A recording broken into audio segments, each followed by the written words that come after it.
Plans he weren't right for me, claims that I'm a cheat, found me in the library, half naked with Hermione.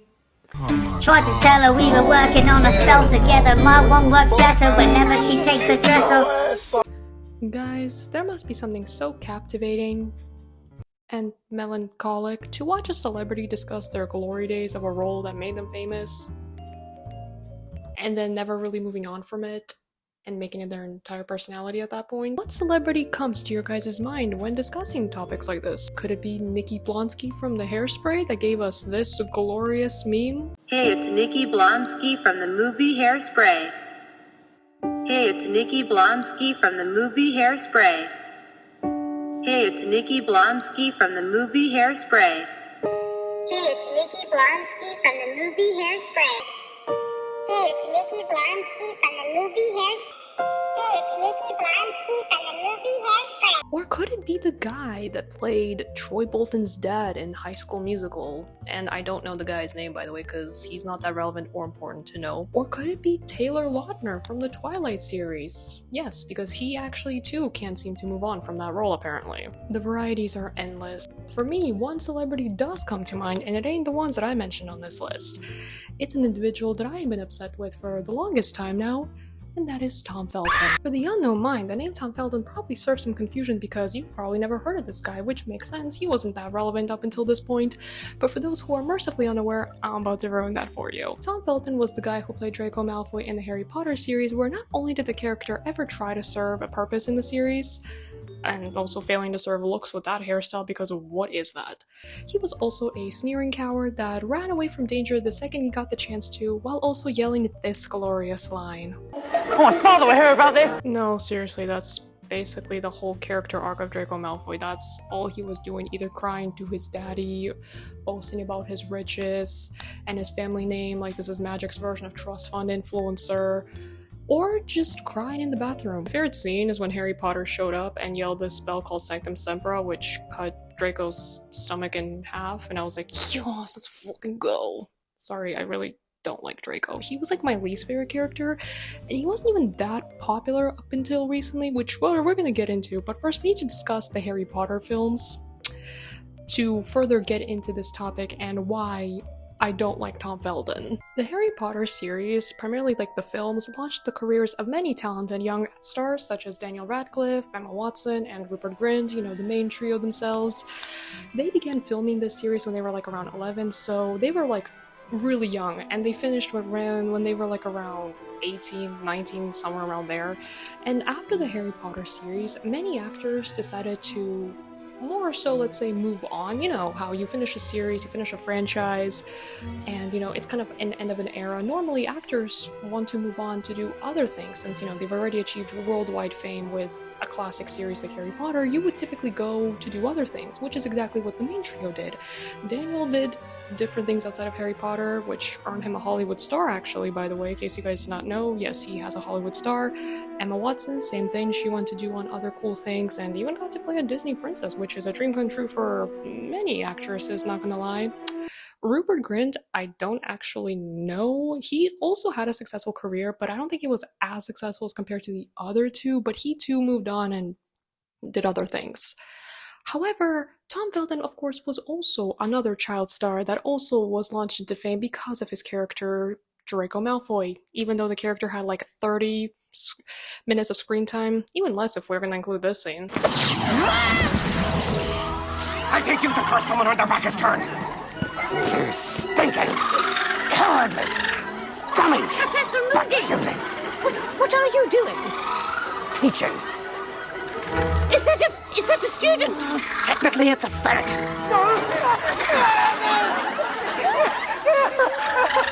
As everyone moved on, even started families, doing other things, Tom Felton unfortunately seems to be riding that broomstick of nostalgia like it's his only mode of transportation, while saying Potter whenever he gets the chance to. Potter. Potter. Potter. Somebody bash my head against the wall, please.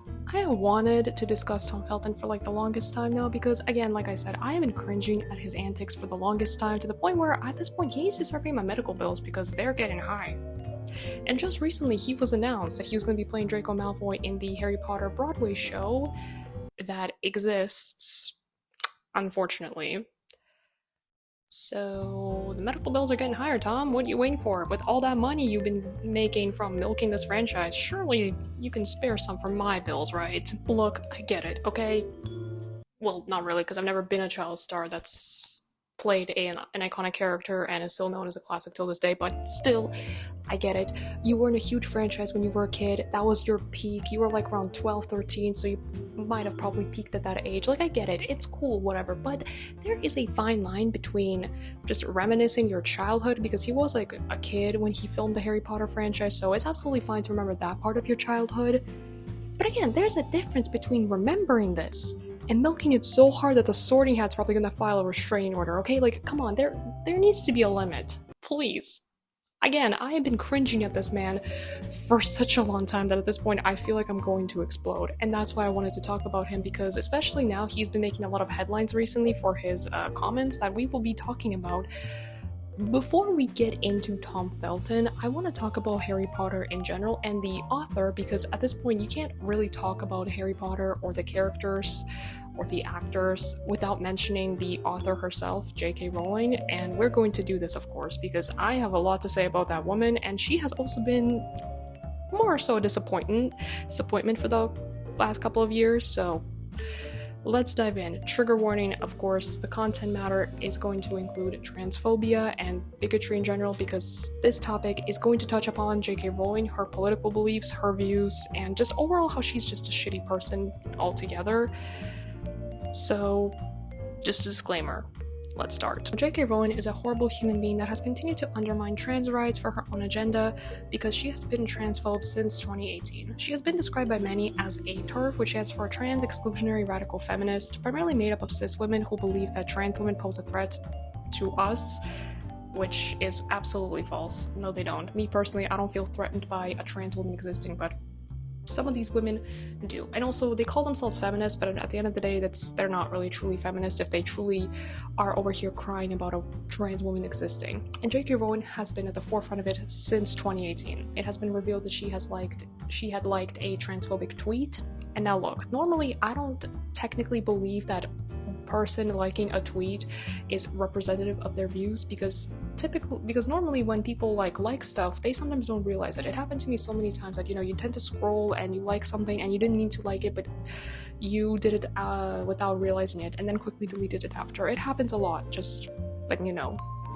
Well, J.K. Rowling, ever since she liked that transphobic tweet, all hell broke loose. She has went on a whole transphobic tirade on Twitter, tweeting the most vile, insane shit you can possibly think of, and continues to attack trans women. And as of recently as 2025, she has financially supported, with the earnings from Harry Potter that she has received, by the way, she has financially supported and aided this transphobic organization that's based in Scotland called the Women for Scotland or something like this, because they were having like a legal challenge with the UK Supreme Court because they were mad that, a definition of a woman was wrongfully defined, and J.K. Rowling was supporting them in their battle, which unfortunately they won. We're going to talk about the ruling, by the way, but I want to particularly focus on J.K. Rowling, who she is as a person, and her books, because trust me, her books and the entire Harry Potter series is not without fault.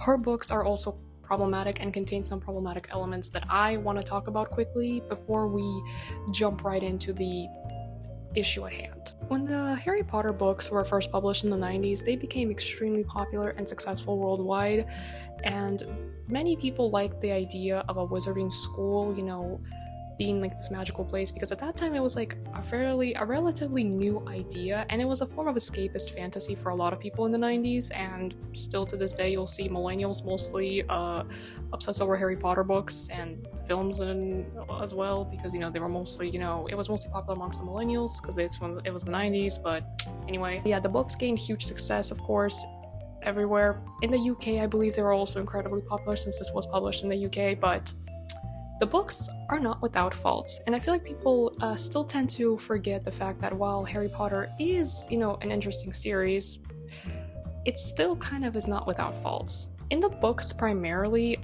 they take a lot of stuff and make allegories to real life issues in the real world. So basically, like, there is prejudice, there is racism, there's also like stereotypes that are synonymous with what we see in real life.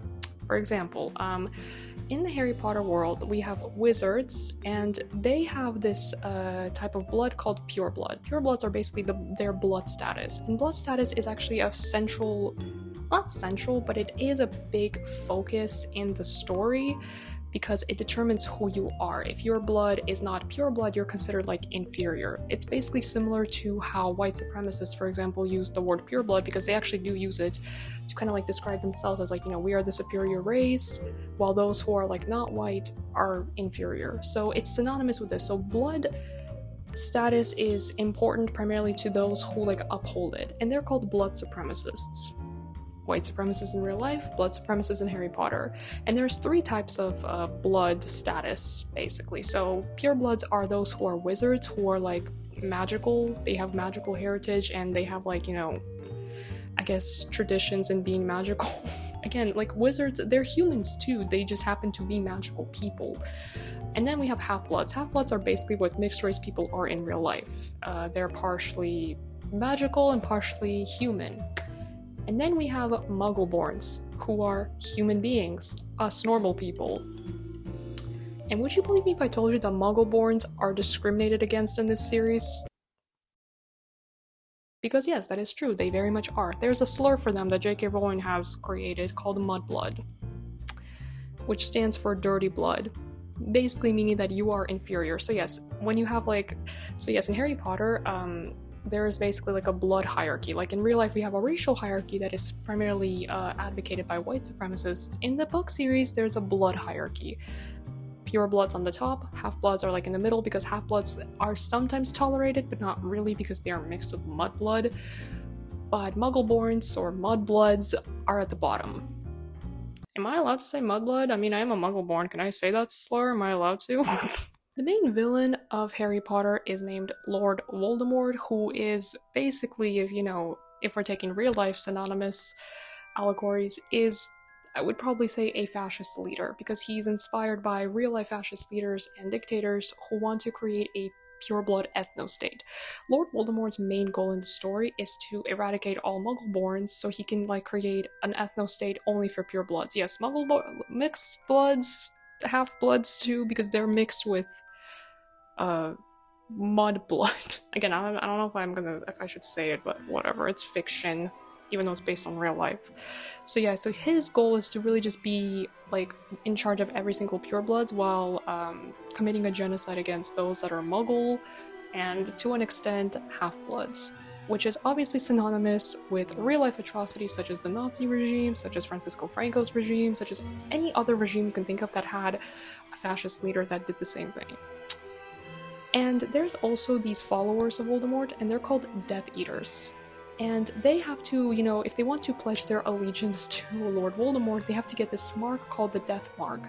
And it's basically branded into you for eternity. It's like a tattoo that stays there forever, I think. I don't actually know if it stays there forever or not, but basically, they brand you with it.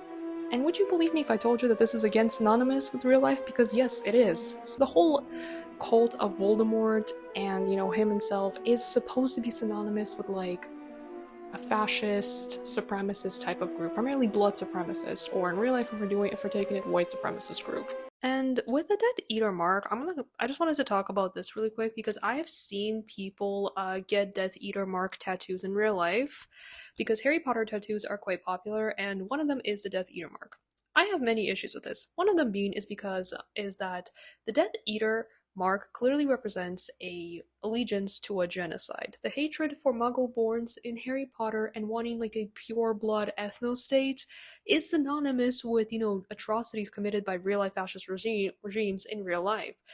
I'm not saying that getting a Death Eater mark is the same thing as getting a swastika tattoo, of course not, but if we're gonna, talk about it and see it, then it kind of feels that way, because the hatred for Muggleborns, like I said, it's inspired by real life atrocities following Voldemort, the cult of Voldemort, is kind of similar with what fascist regimes had. It's like I mentioned, it's similar with the Nazis following Hitler, it's similar with, Mussolini's regime and having his cult-like following, and having symbols that are advocating for a cult-like personality. So yeah, so for any of you who are thinking of getting like a Death Eater mark, please don't. Like, you can get, like, there are so many Harry Potter tattoos you can get. Just don't get this one, because people who get Death Eater mark tattoos also kind of turn it into an aesthetic. They think that it's so cool to get like a Death Eater mark, while also like not understanding the allegories to real life when getting that tattoo. But again, I'm not saying that people who get it are like supporting atrocities committed by the Nazi regime or other fascist regimes. No, absolutely not. But similarities, connotations, allegories are there. Just thought I wanted to include that. All of this prejudice towards Muggleborns, wanting to have an ethno-state, fascist leader, is an example of fantasy racism, which is a type of trope that has been used in fantasy genres for a couple of decades now to basically portray oppression of different fantasy creatures. And the oppressors, most of the time, are always human beings, but in Harry Potter, it's obviously different because Muggleborns and wizards are also humans. However, in Harry Potter, there are also other magical creatures that do face discrimination, such as the goblins and the elves. The goblins, I will say, are kind of like, their portrayal is a bit problematic. Actually, not a bit, it's pretty problematic, because I have seen some people say that these goblins are supposed to be inspired by Jewish people. And when you look at like the characteristics of these goblins in Harry Potter, they kind of fit the stereotype. Goblins in Harry Potter are known to be kind of greedy, they hoard wealth, they backstab you, they're, I think, also cunning, which are all examples of anti-Semitic stereotypes and conspiracy theories that have been applied to Jewish people throughout history.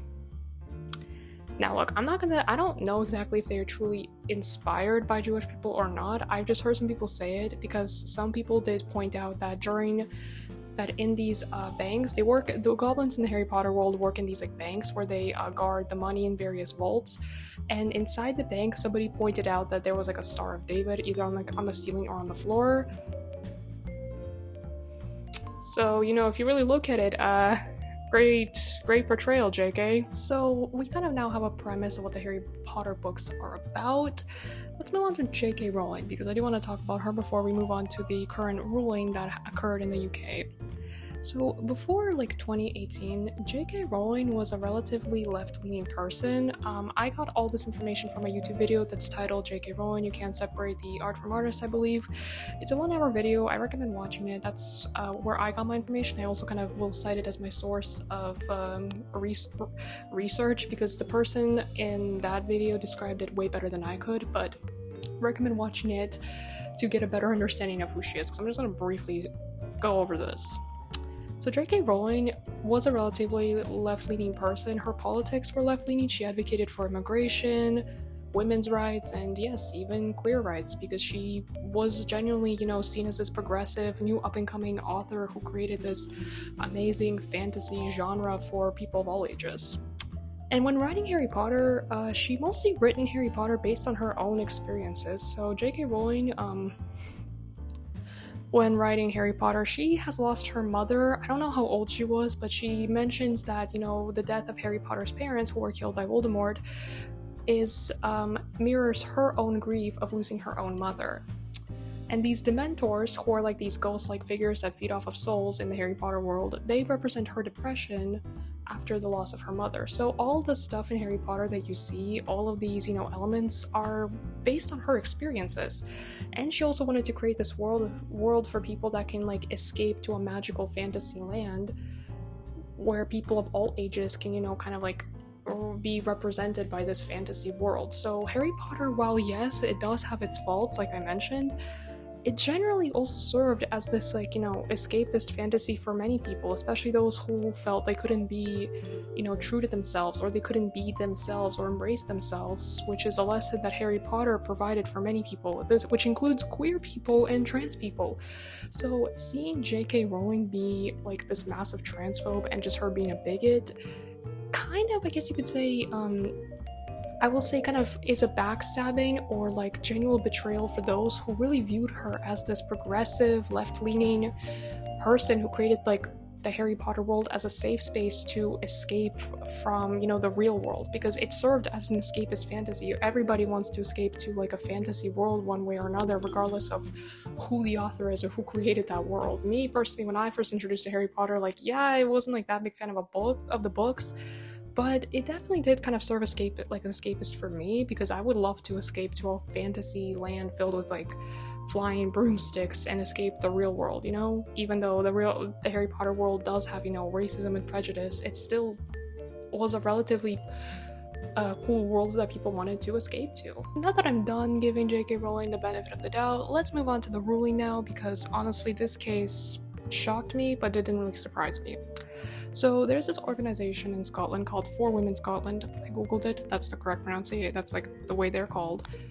And this legal battle that they were facing, that with the current ruling, has been going on since 2018 actually. So this organization that was created to provide support for women, which in reality they don't actually care about women's rights, all they do is just like bash trans people basically. So this organization has been facing legal issues because in 2018, I believe, they got mad at the Scottish government because the Scottish government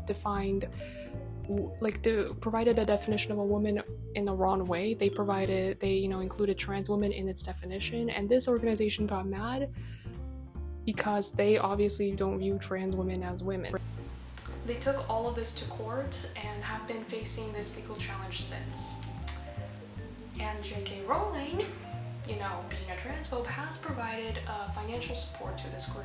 She has been using her Harry Potter profit to fund, well, not fund this organization, but in a way provide them support to win their case.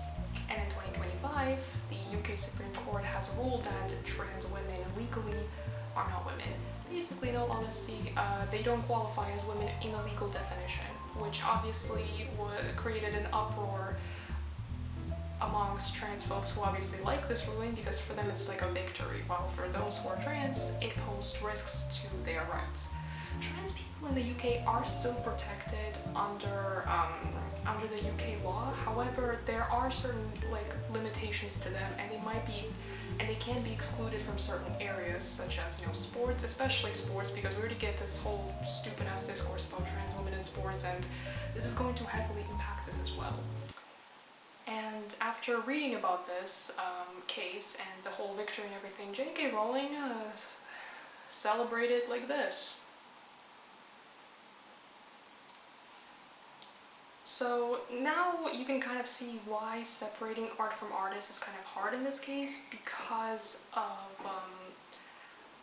of J.K. Rowling's evident support for this group and evident support for transphobic organizations. Because if you continue to, you know, engage with the Harry Potter IP, you're just giving her more money, more profit that she then uses and backs other transphobic organizations to get her way. Hey, my microphone died, so I'm just using my phone again.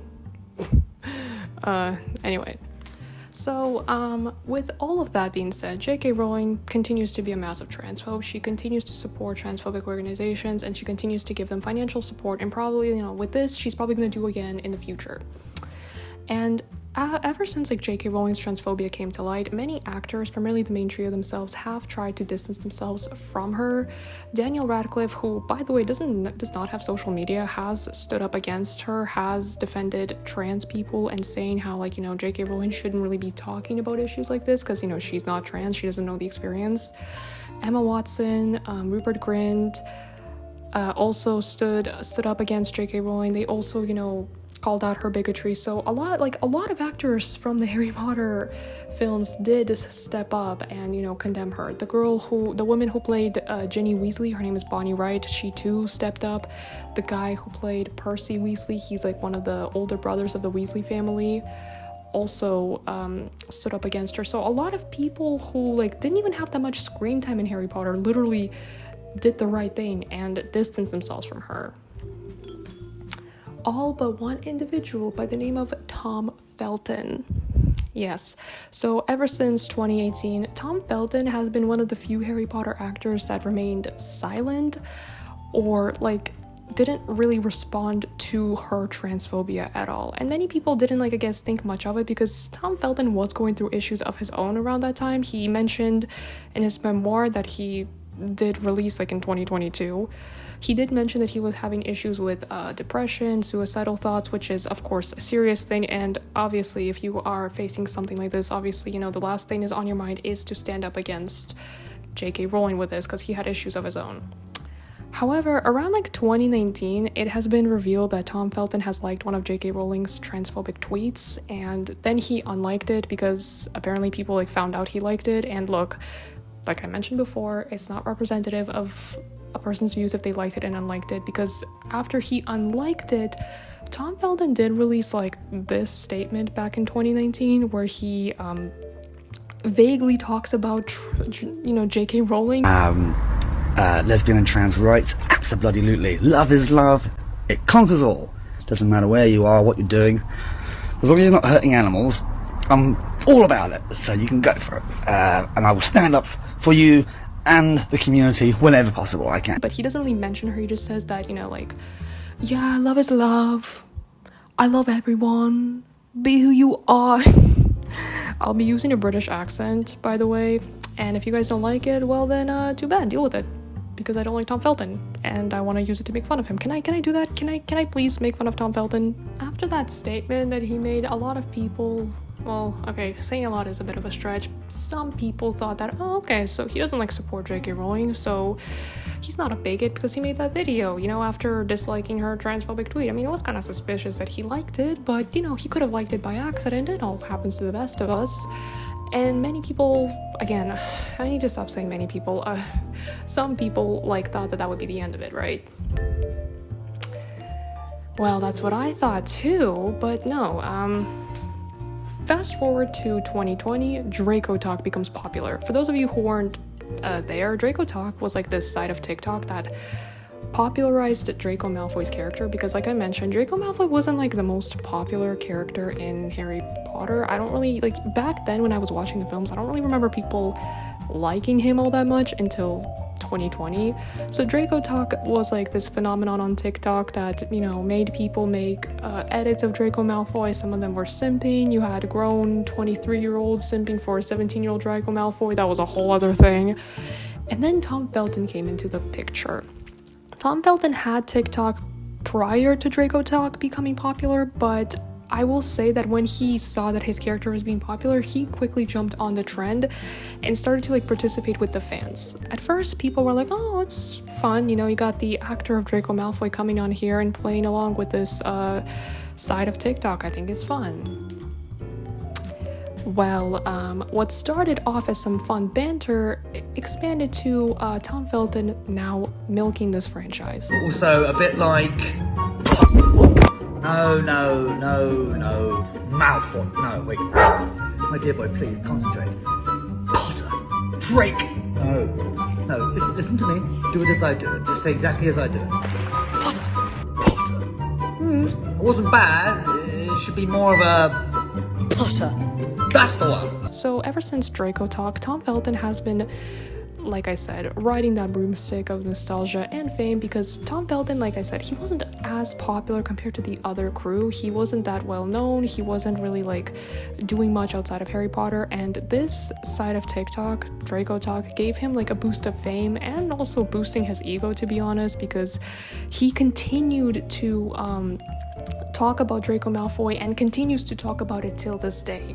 And during DracoTok, Harry Potter in general kind of came back into the light, and many people started to talk about J.K. Rowling's transphobia, started to talk about the problems with her books, and that's kind of where the issue with Tom Felton began. In 2020, Tom Felton starred in this film called A Babysitter's Guide to Monster Hunting, which is honestly the worst shit I've ever seen. Yes, I watched it because was curious.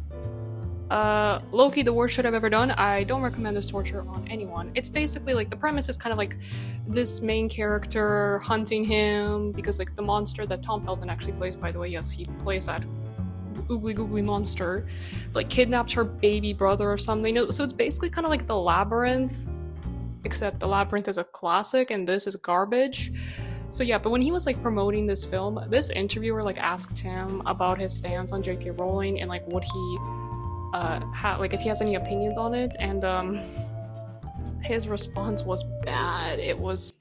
It's been all over, headlines with the backlash J.K. Rowling has received over comments she's made about the trans community. I was just wondering what your reaction to that was. I don't have a reaction to that, I'm afraid. I'm not, like I said, not Mr. Social Affairs. I didn't even know that was a thing. And Lord knows I'm the last person that's going to wade in on opinions about what other people have said. I'll keep looking after Willow and loving everyone that I can. Nope, no opinion here. Nope, just me and milking this franchise. No, don't have an opinion. Lord knows if I'm the last person to weigh in on what anybody says. No, I don't want to be asked about this. Can I just milk my Draco Malfoy role?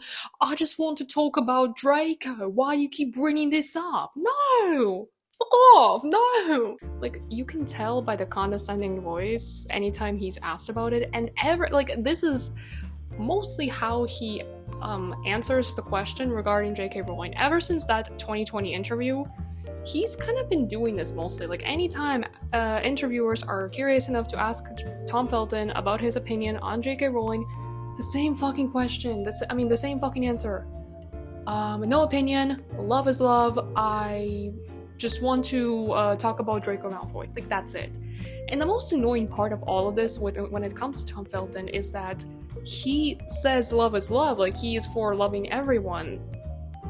But you can't, say stuff like this while ignoring the fact that J.K. Rowling has been transphobic ever since 2018. Like, he ignores her transphobia all while saying love is love, which is, you can't say that, Tom. You can't just advocate for this, but ignore the blatant issue that is J.K. Rowling and her transphobia. And it doesn't also help the fact that Tom Felton stans who exist, oh boy, make excuses after excuses for Tom Felton anytime he is asked about J.K. Rowling. Anytime that Tom Felton acts like a total coward and just says nothing, his stans come into his defense by saying, well, he's went through a lot. He's had a hard time, ever since after Harry Potter. He's just a boy, with a guitar. Like, okay, but that doesn't mean that, you should be excusing this. I understand that Tom Felton did have issues with drugs, with depression. I'm not excusing that, and I definitely feel for him, but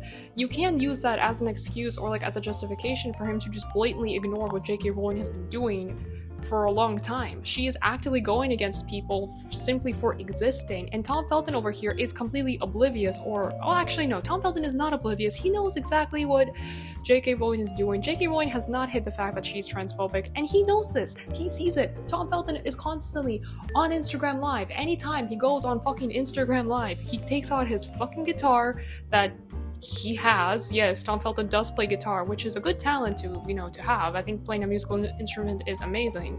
But Tom Felton takes out his stupid ass guitar, goes on Instagram Lives, makes a bunch of cringy ass songs, all while ignoring what J.K. Rowling is saying. So Tom Felton has a lot of time on his hands.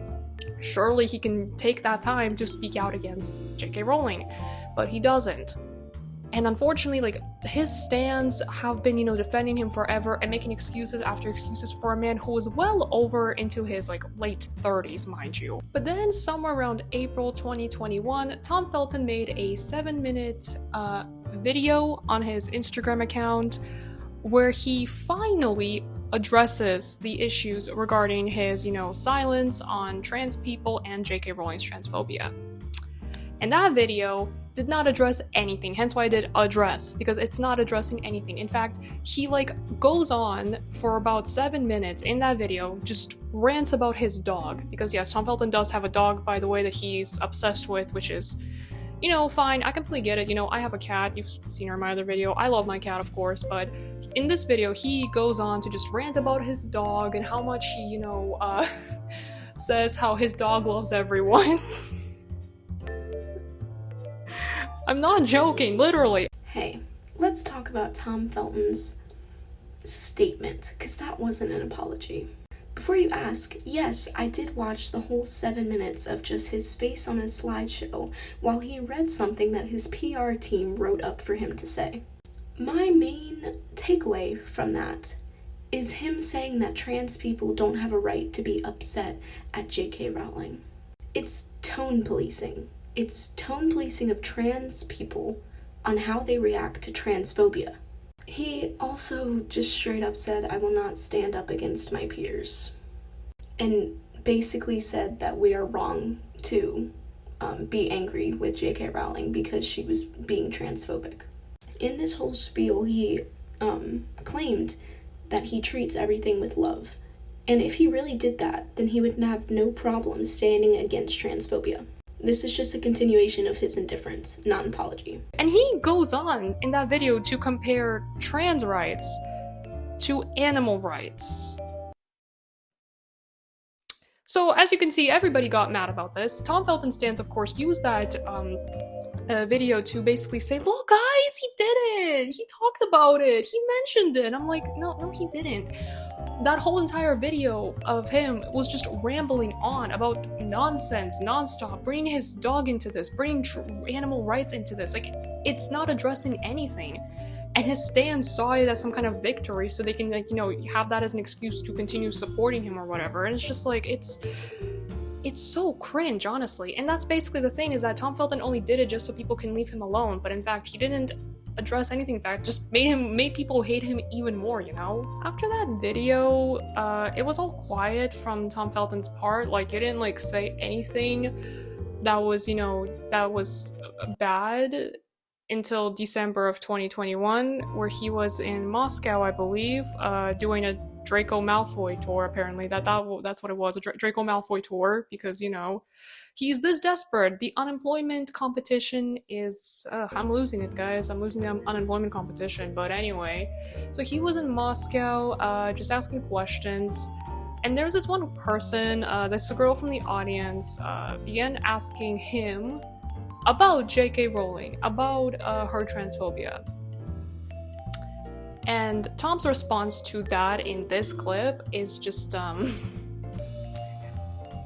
boy. And my question is actually a little bit weird and maybe rude. What do you think about Joanne Rowling in terms of the rumors?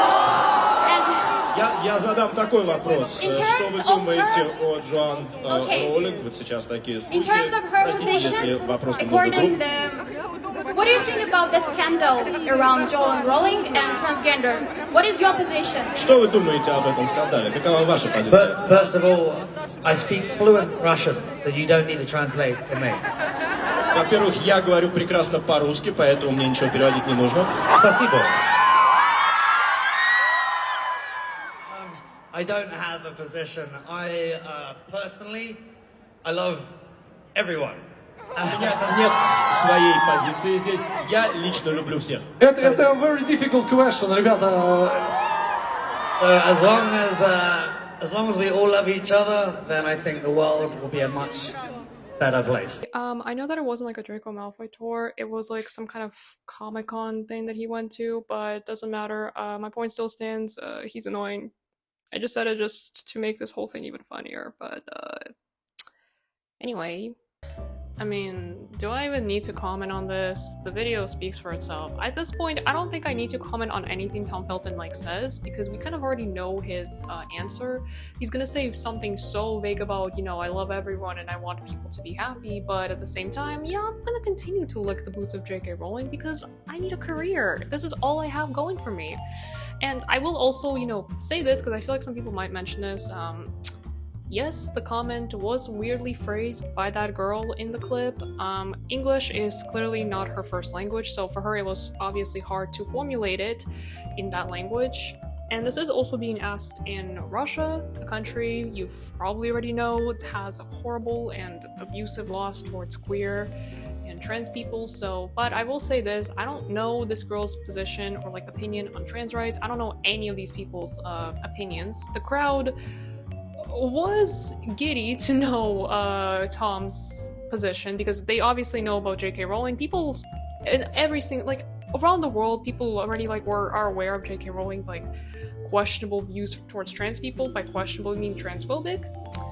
And maybe this girl was trying to play it safe. Maybe she does care. She just is not open with it. I mean, she is a journalist type of person in that crowd. I mean, I wouldn't say she's a journalist, but she is trying to be like neutral, which is, it's fine. Again, I'm not going to judge everybody in that crowd. I am, however, going to judge Tom Felton, though, because we know his position. He's a coward. He just continues to bootleg J.K. Rowling, because I feel like that's all he has going for him. He clearly knows that if he's going to stand up against J.K. Rowling, she's probably going to blacklist him from anything Harry Potter related, because bro is just milking it. He's just milking it, and he is giddy enough to talk about it, but as soon as, J.K. Rowling's, the harsh truth about her comes into the picture, he's like, well, love is love. Like, you've already chosen a position. In the clip, he says that, I don't have a position. Yes, you do, Tom. You chose a position. Your position is next to J.K. Rowling.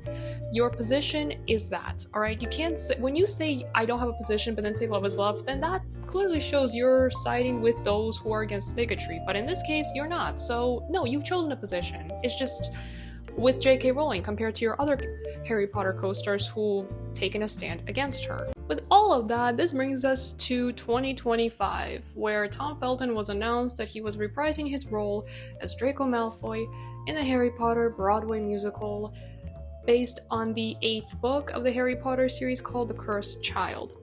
Now, I don't know much about this play. All I know is that it's supposed to be set in like 19 years later after the Battle of Hogwarts, and the book itself is not really like a book. It's more so like written as it's like a book, but it's like a play. So it's not supposed to be like a book that all the other Harry Potter books are. And based on what I've heard from some people who've seen the play, they don't like it. They say it was bad, which is not really surprising. With Tom Felton joining, I can kind of see now. So Tom Felton was announced to play as the older version of Draco Malfoy. And the reaction to this was mixed. Many people were not happy, me included, because I discovered all of that from Twitter when he was announced, like back in June.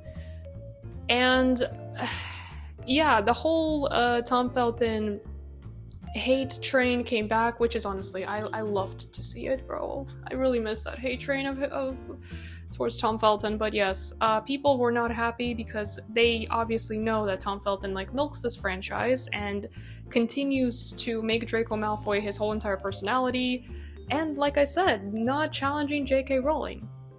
And he's proven once again that he's a disappointment to us all when he was asked by Variety about his opinion on J.K. Rowling. And this is how he responded. The sort of Twitterverse controversy around J.K. Rowling's views impact you at all, or impact your work in the world at all? No, I can't say it does. I'm not really that attuned to it. The only thing I always remind myself is that I've been lucky enough to travel the world. Here I am in New York, and I have not seen anything bring the world together more than Potter. And she's responsible for that, so I'm incredibly grateful.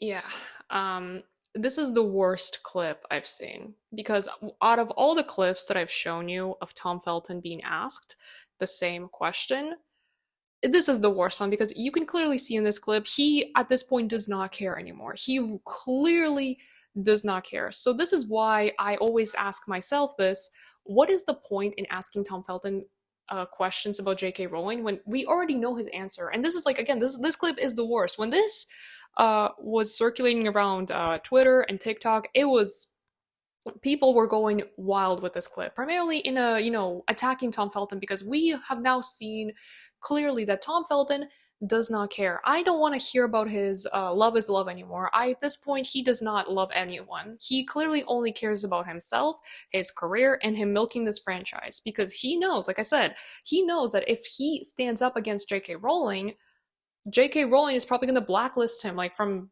any Harry Potter related IP or whatever she does. I don't know. But we clearly see that Tom Felton, he doesn't care. This is his position.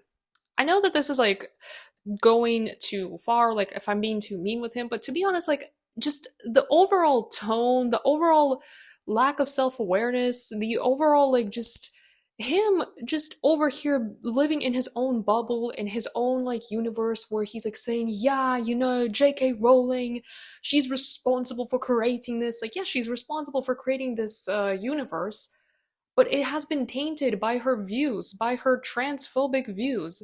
Nobody senses any like joy from Harry Potter when they clearly know that J.K. Rowling is a bigot. She's basically ruined her own career by just being an asshole. And Tom Felton, again, like, he doesn't care. The reason why there's nothing for me to say anymore, to be honest. His stands will continue to defend him. His stands will continue to also kind of bootleg J.K. Rowling, because I have seen some of his stands also defend J.K. Rowling, so there's really nothing else to say about this. Again, like, oh my god, yeah. I think this clip just basically confirmed my hatred for Tom Felton, basically, you know? And if we, like, you know, ignore the whole J.K. Rowling bootlicking thing, I mean, we shouldn't, but if we, like, ignore this, Tom Felton in general is overall, like, a weird person. Now, I don't know how familiar you guys are with Tom Felton's music. Because, yes, boys and girls, we've reached this far. You guys made it to the point where I need to talk about Tom Felton's music. At the beginning of the video, I played a clip of Tom Felton on Instagram Live with a guitar singing about Hermione. And he weren't right for me, claims that I'm a cheat, found me in the library, half naked with Hermione. Tried to tell her we were working on a spell together, my one works better whenever she takes her dress off. And this is something that he's been doing for quite some time now. So there's this ship amongst Harry Potter fans, well, primarily Tom Felton stans, Dramini. If you didn't catch that, that's Draco and Hermione. It's a ship that is popular primarily amongst those who stan Draco, which are Tom Felton stans, and I don't know why, but I don't know why they ship Hermione and Draco, because if we go back to the whole pureblood, Muggleborn type of, like, you know, division, Draco, by the way, is a pureblood. Hermione is a Muggleborn. Draco hates purebloods. He was raised in a blood supremacist family. Draco was taught to hate Muggleborns. Guess his reaction towards Hermione after discovering she's a Muggleborn. Yeah, guys, you guessed it. He hated her. Like, anytime Hermione and Draco were, like, in the same place, he did not hesitate to call her a mudblood. Like, especially in the second film, if you don't know if you guys have seen it, but, like, the second film called The Chamber of Secrets, there was this incident that was happening in Hogwarts where Muggleborns were being petrified by this thing called the Basilisk, which is like this snake-like creature in European folklore. The Basilisk's job was to petrify, traumatize Muggleborns because of the sheer hatred that, you know, Muggleborns endure. Hermione was one of the victims. She got petrified by that basilisk. And after they got petrified, they're basically kind of like in this comatose vegetative state, or stone-like state, basically. Kind of like, you know, they're not turned to stone, but they're like in this frozen state. You get the point. And when Draco discovered about this basilisk and the Chamber of Secrets, I'm not going to get into the whole plot of Chamber of Secrets, it's a lot to get into, but he basically kind of like, you know, discovered and about this. And, you know, he really wanted this basilisk to go after these Muggleborns, and he quite literally said in the second film that he wanted Hermione to die because of that basilisk. He literally wished death upon her in the second film. So, like, chemistry where? Why are we shipping Hermione when he quite literally wanted her to die? And in the books, by the way, since I haven't read all the books, I remember reading them like a while back, but in the books, again, Draco was very straightforward with his hatred towards Hermione. He quite literally wanted her to suffer, to feel pain because of her blood status. So, like, again, chemistry where? Like, where is the chemistry that these Draco stands are seeing between Draco and Hermione? Don't you worry, guys, because Tom Felton also ships Hermione.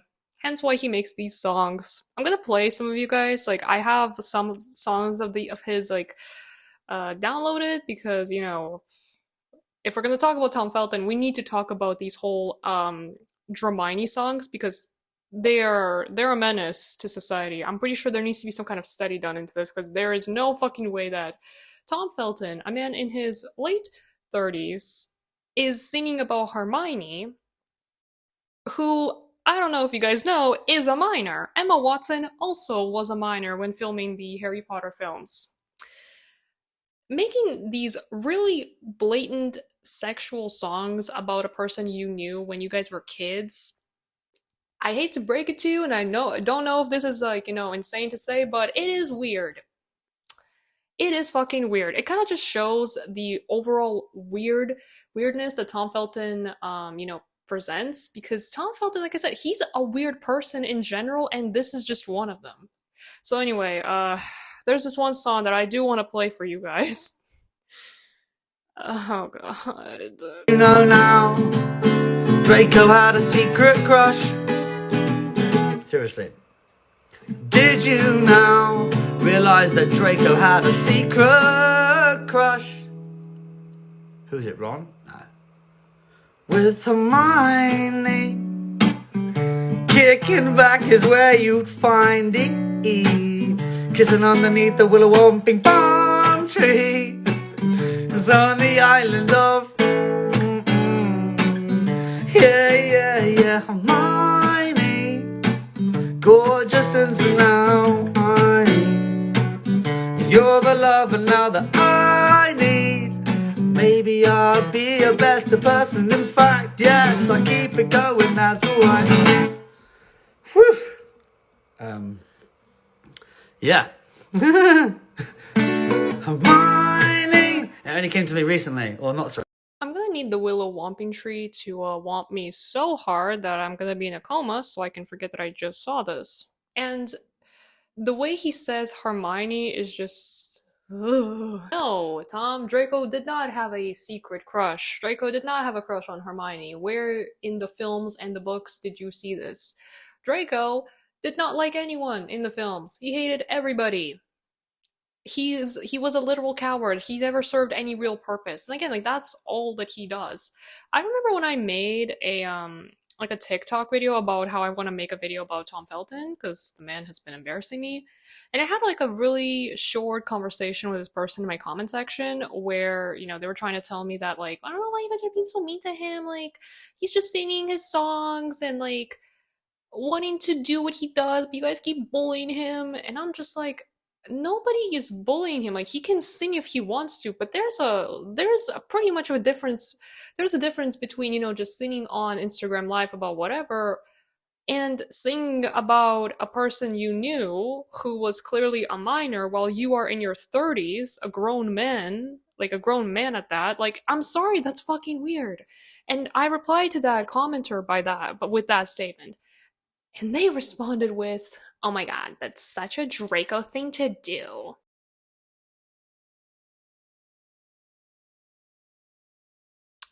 You see what I mean when I say that his stans are just making excuses and justifying his weird-ass actions by saying that, well, I mean, he's just Draco. Yeah, so close. Draco Malfoy is a fictional character. Tom Felton is a 37-year-old man who should probably know the difference between fiction and reality, and making these songs about Emma Watson's character Hermione, who, like I said, was a minor throughout the series, is fucking weird. I hate to break it to you, but when you're 37 and milks this franchise and makes these songs about a girl that you knew when you were like fucking 10, it is weird. And it also doesn't help the fact that Emma Watson actually did have a crush on Tom Felton at one point, but she was like, what, 10, 11, 12? Like, it was a long time ago. And Tom Felton apparently like knew about it, even though he did not like Emma Watson back then. Like, I think he stated that he was like this bad boy type because he like, had a skateboard when he was a kid. So he was portraying this whole bad boy persona. And Emma Watson was like really attracted to that, I guess. But now Emma Watson has moved on. I think she's like dating someone already. I don't know, but she's moved on. But apparently Tom Felton has. And now it's the opposite. He likes her, and Emma does not like him because, Emma's... like I said, Emma, unlike him, has moved on. She wants nothing to do with Harry Potter, but he continues to make these weird-ass songs about her. And his stans eat it up by saying, so Draco of him.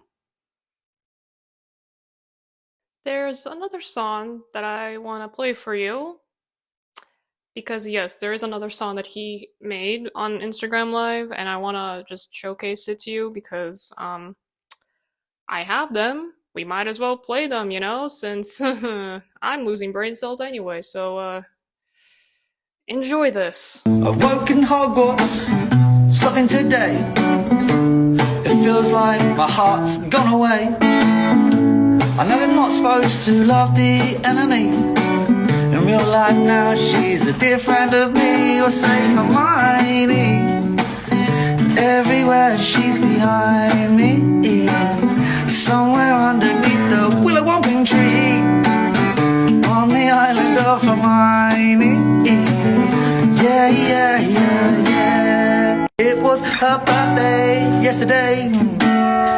This whole enemies to lovers type of ship that Tom Felton and his stans like do between Hermione and Draco is like it is also fucking weird because, like I said, they were never together. Hermione has never had any interest in Draco. Draco literally did not care what happens to Hermione. Like, you know, throughout the whole series, Draco never even bothered to care about Hermione, nor did he ever bother, like, to, I don't know, like, show any ounce of sympathy. So it's so fucking weird that Tom goes along with it, because with these Instagram live songs, he mostly, like, takes fan requests, because fans, like, request him to do these songs, and, you know, for the fans, he has to do it. I find it concerning that the fans want this to be a thing, because, like, there's no fucking way you guys are okay with a grown man singing about a little girl, basically, a minor, and making all these weird-ass songs, and then just, you know, shipping her with a guy that, like I said, hated her. Like, it's like, again, like, the purebloods in Harry Potter are like the oppressors, the Muggleborns are the oppressed. Shipping Hermione with an oppressor who, you know, wished death upon her, I don't know, it does not look good. It really does look very weird. And since Harry Potter is supposed to be mirroring the real world and the hatred and bigotry in the real world, yeah, you get the point. But anyway, so this song also is quite weird. Like, you know, he says, I'm not supposed to love the enemy being Hermione because he's a Slytherin, she's a Gryffindor, but in real life they're dear friends, because yes, Emma Watson and Tom Felton are still friends in real life. Like, Emma Watson doesn't hate him or anything, but I do still feel bad for her that that Tom Felton still continues to talk about her. And during, like, the 2022 Harry Potter reunion, yeah, that was like a 20-year a reunion after 20 years of Harry Potter, basically. Yeah, Tom Felton was there, of course. You know, he was hugging Emma, and I was just like, get your grubby hands off of her, please. Yes. Because they're, again, like, I know that Emma's trying to be nice with him, but they're, like, to him, but there's no fucking way I would want to be friends with someone that makes all these songs about me and just, like, fantasizes about me when I was, like, a child. Like, again, if I had a friend like Tom Felton who did these songs, yeah, I don't know, I'd probably not want to be friends with that person. I'd stay as far away as I could from them, you know? Anyway, I'm gonna end the video here because this video is already long enough as it is, and I don't want this video to be an hour long. So, my closing thoughts is that Tom Felton is a weirdo and a coward, and he's been weird. And I know I'm probably gonna get some comments underneath this video from Tom Felton stans or whoever saying that I'm being mean or I am just, like, you know, just bullying him for doing what he loves. That is absolutely not the case. I'm criticizing Tom Felton, and, you know, when it comes to his songs, yeah, they are weird. I'm sorry, but they are. I'm not going to sit here and think that this is okay. You can sing songs on Instagram. Nobody's banning Tom Felton from doing this. Nobody's prohibiting him from, you know, singing. He can.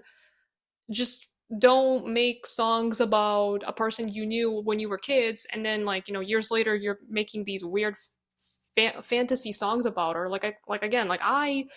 If I knew what this person was doing, like, if I was Emma Watson in this position and I see what Tom Felton does in his free time, which is this, yeah, no, I'd stay away. I'm not gonna be friends with someone like this because I find it to be very disturbing. So yeah, if you guys enjoyed this video, give it a like, subscribe. I'm so sorry that I was, like, speaking too fast or some things are not clear. I just had a lot to say about this, and, you know, again, like, I've been cringing at Tom's antics for a while now, since 2021, I believe, when he was, like, exposed for being a weirdo.